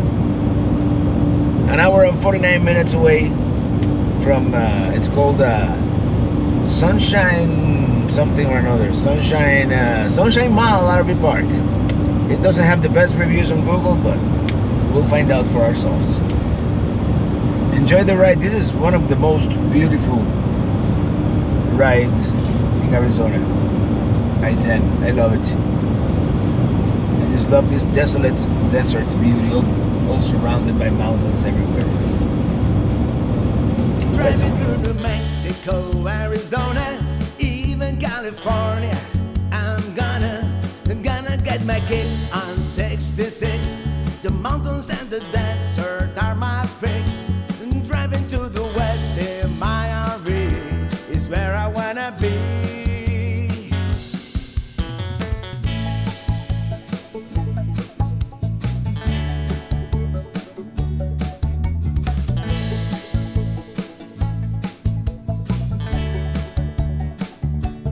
Driving to the west, driving to the west, driving to the west, driving to the west, driving to the west, driving through the west, driving to the west, driving to the west, driving to the west. Little chilly, but not too bad. By the way, I usually like to stop at this particular rest area just because it is so scenic. According to what I read, it was named after the first pioneers who came from Texas, Coleman County, Texas, to be exact. Yeah, this is called the Texas Canyon. We're about an hour west of Tucson. We still have about an hour to go. But take a look at that blue sky behind. I mean, it's such a gorgeous day. It's in the 50s, in the sun. Yeah, I could use a hoodie right now, but I just wanted to get out of the car for a few seconds. There are some, what I like to call contemporary petroglyphs on some of these rocks, which is another word for graffiti. They do have big signs everywhere, saying that defacing the rocks is prohibited. But up there, yeah, you see a couple of them. Anyway, let's continue. Tucson awaits. We're still a little early for check-in, but I think I'm just gonna show up. To the west, into the sunset, driving to the west, getting into Utah, Colorado, high above sea level is my motto. Into the thin air, I might see a bear. Nothing like the west doesn't compare. Driving through the west in my RV is where I wanna be.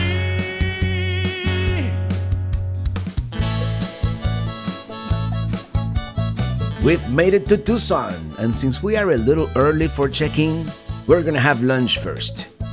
By the way, this is the first time I see Mount Lemmon without any snow on it, since I've always come in wintertime.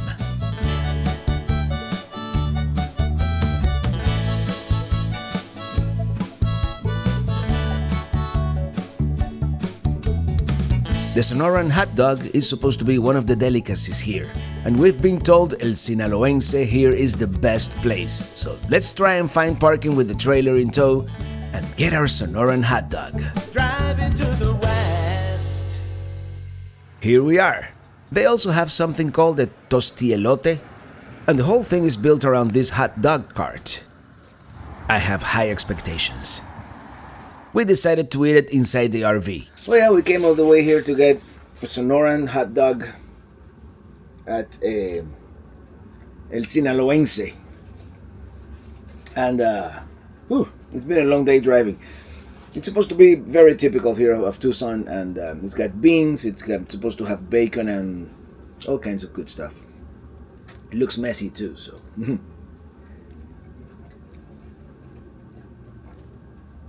Yeah, apparently it's wrapped in bacon, and it's got tomatoes.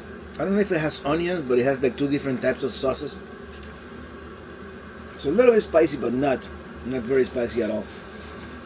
And we decided to come here because officially checking at the campground is not until 3 p.m. and I thought about showing up early and just winging it, but Might as well. The closest we are to 3 p.m. the better. It's 2 p.m. right now. Our first saguaro cacti.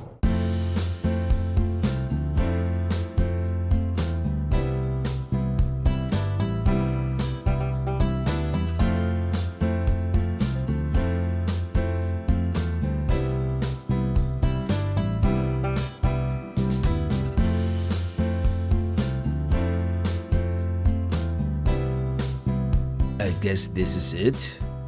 Oh well, it's just a quick overnight, and we're right next to a Safeway if we need to get anything.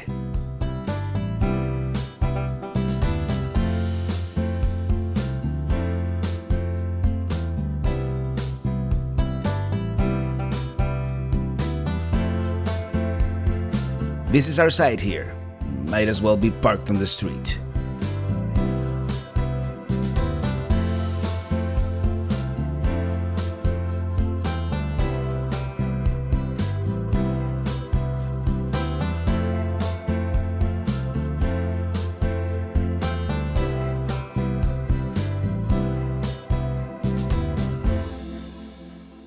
Oh, what can I say? It ain't pretty,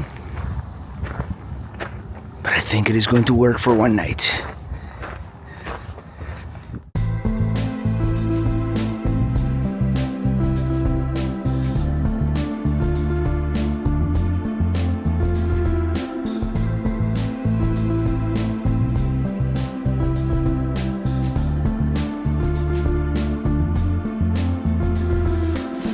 The first spot we're going to see is one I couldn't visit when I was here in 21 because of COVID, and that is Misión San Javier del Bac.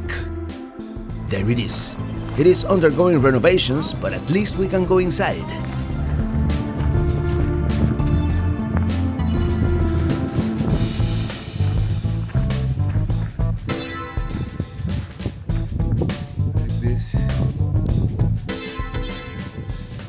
The mission was founded in 1692, but as it happens, it was demolished during an Apache raid, and then rebuilt between 1783 and 1797, which makes it the oldest European structure in Arizona.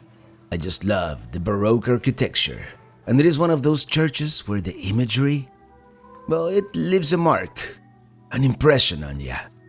Perhaps as it should. Maybe that's the whole point, right?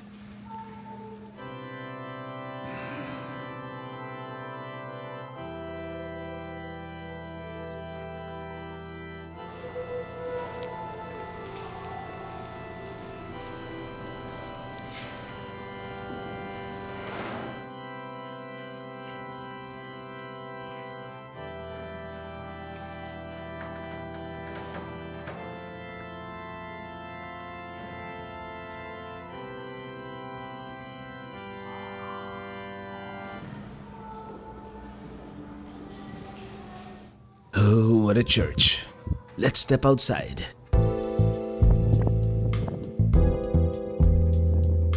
Let's see what this is. I think this is the cemetery, so that's the mortuary chapel.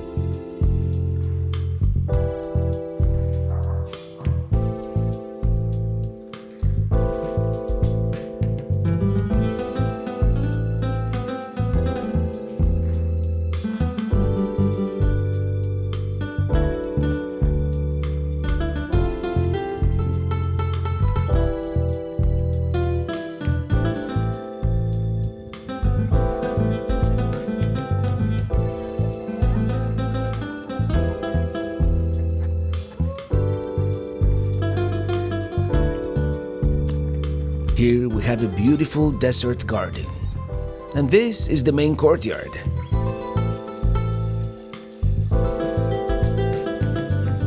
I just love this view of the distant mountains. With that, we're going to step into the museum for a little bit.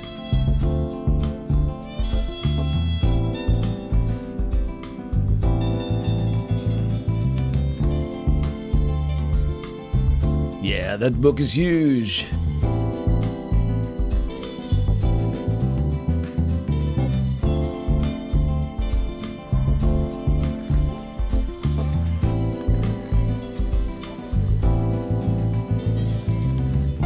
It is beautiful and peaceful, this garden with all these desert plants.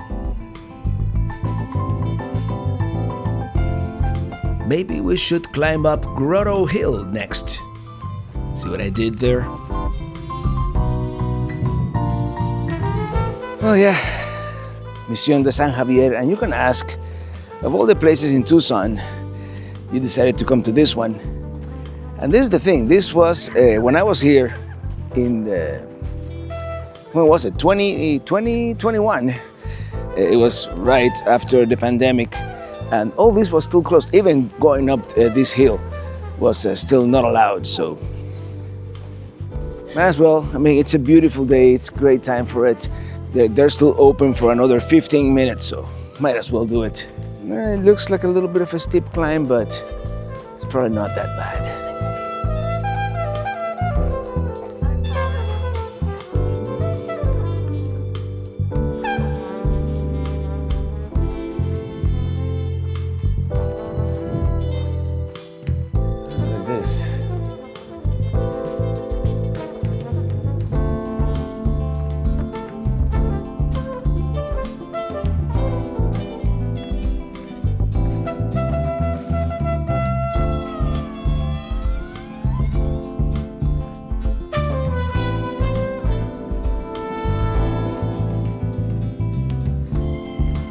Virgin of Lourdes. I was so interested in seeing what this was that I didn't notice the Virgin at first.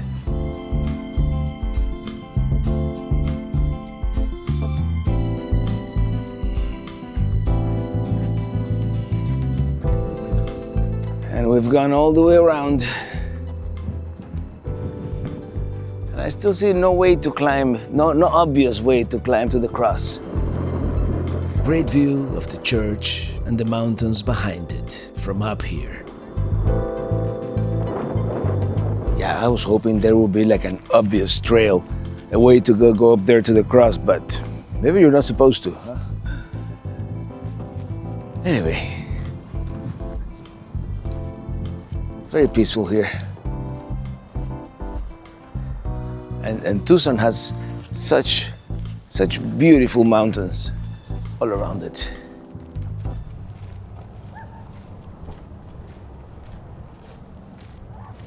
Saying goodbye to the San Javier del Bac mission. Now let's go somewhere else. We've got saguaros everywhere. I've got another saguaro story you've probably heard before, but I'll say it later.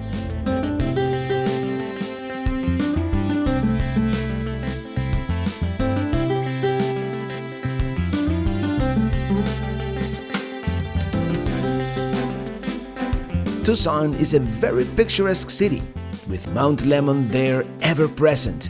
But today we're visiting a different mountain. It is known as the A Mountain.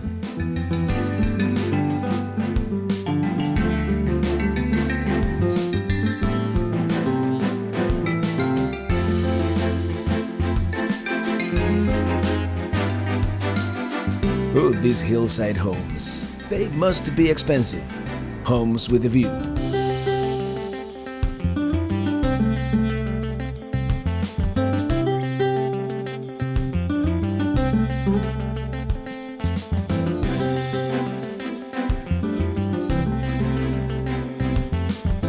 I guess not everybody hits the no parking signs, huh? Anything to get that photo with the big A.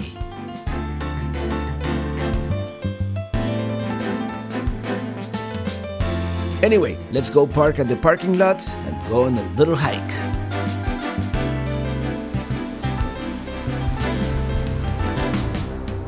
Well, this one I did get to do the last time I was here, back in 2021, but let's do it again. It's iconic.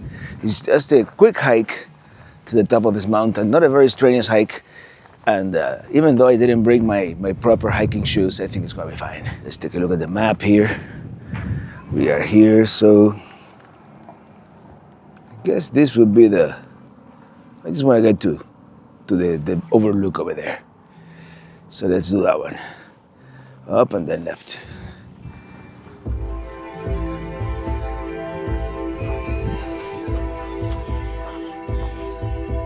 a beautiful afternoon with an almost full moon.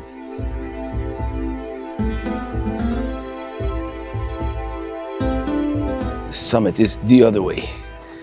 Let's go that way. Saguaros are such interesting plants. Saguaro cacti are super interesting. Yeah, look at these views from the trail. Okay, here we have a fork. Let's see. Summit, here we go. Yeah, the views are amazing. Here we have some switchbacks, but we're almost at the top.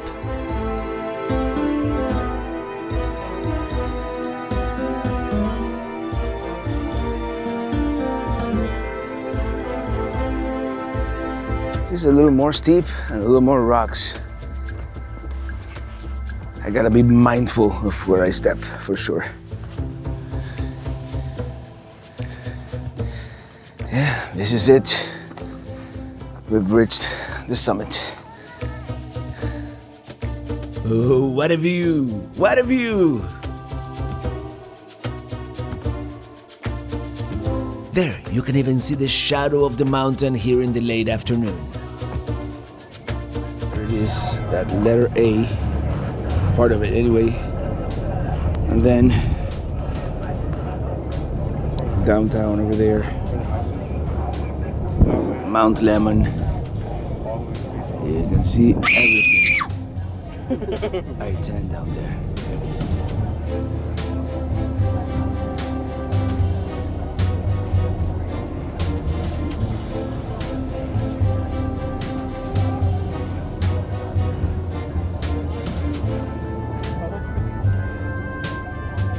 By the way, curious fact, I mean, I haven't been here all that many times, but this is the first time that I come here that Mount Lemmon doesn't have any snow on it.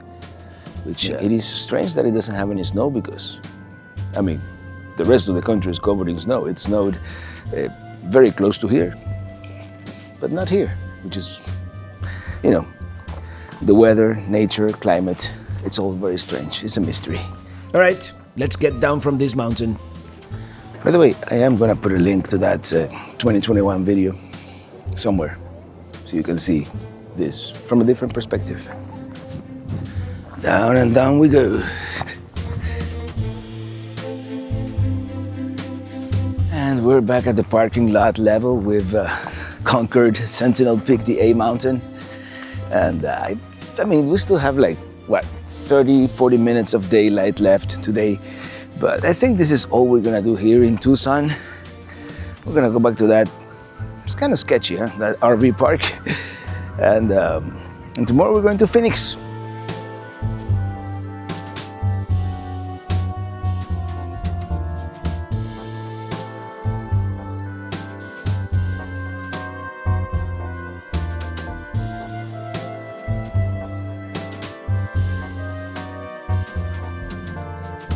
Very cool to have all this nature right here in the middle of the city.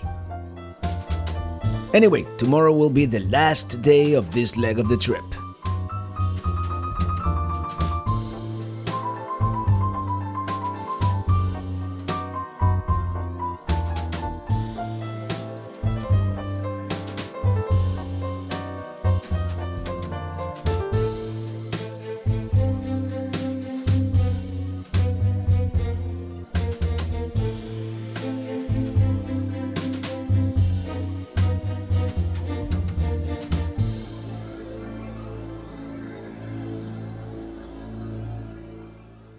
Well, good morning.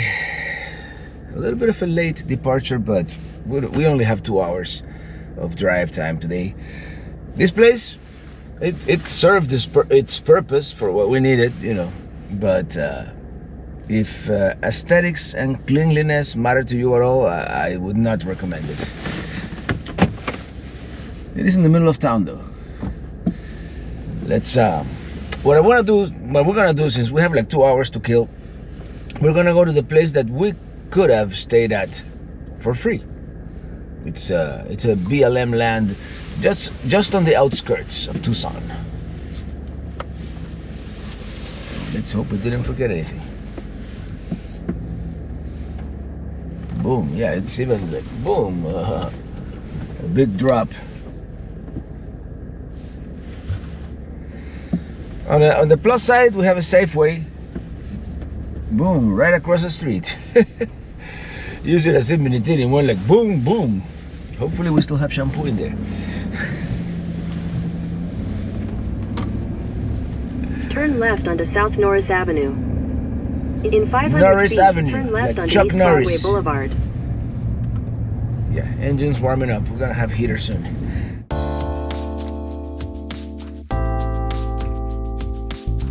There is one negative to Tucson, the roads.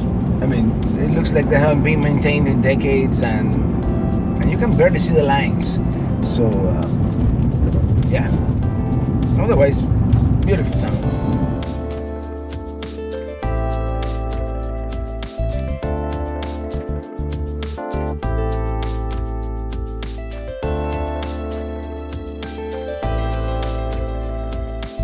Here, this is what is known as Snyder Hill. Let's see if we can find the entrance.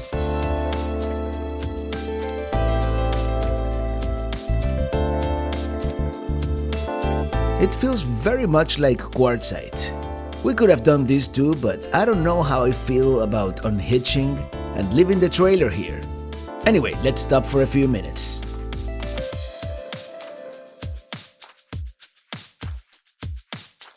Well, this here is called Snyder Hill. We're about 20 miles west of Tucson proper, but this is BLM land. So this is the other spot where we could have potentially boondock. And let me tell you, it's pretty nice. We have there like a homemade truck camper, a teardrop. Yeah, a bunch of people here boondocking. But let me check out this weather, beautiful weather. I'm assuming that might be the hill, the Snyder Hill they're referring to. But I mean, the RV park was fine, as you saw. I mean, it's not the prettiest place, but it was fine. Best looking trailer in Snyder here today.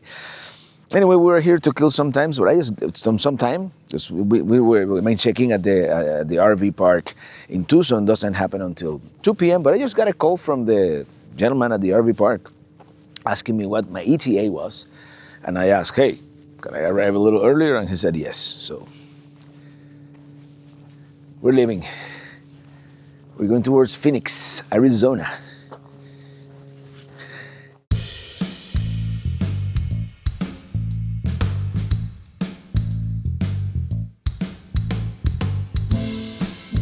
It's gonna be pretty much non-stop until Phoenix. But first, I wanna tell you my other saguaro cactus story. By the way, that's Pinal Air Park, which is an aircraft boneyard for the most part. There, that's a better view. Anyway, I was driving through here mid-January 2018, the first cross-country road trip, when I noticed Picacho Peak here coming up, which I actually climbed a few years later. Great hike, by the way. What I didn't notice immediately at the time were all these tiny things sticking out from the ground near the base of the mountain. All of a sudden, I realized there were thousands of saguaro cacti, and I had never seen one before, so it was a very special moment. It signified something. I was now in a land I had never seen before, the Sonoran Desert. Anyway, at the moment I thought it was very special to me, but enough of that. Here we are, Phoenix, not Phoenix proper, but the entire metropolitan area, which is huge. In fact, the RV park is in a city called Peoria, part of this gigantic, uninterrupted city.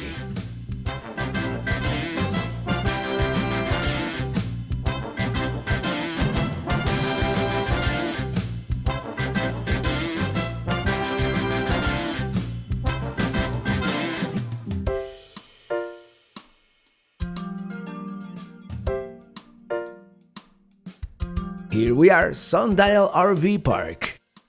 And this is where Minitini is gonna spend the next almost entire week here in Phoenix at this undisclosed location.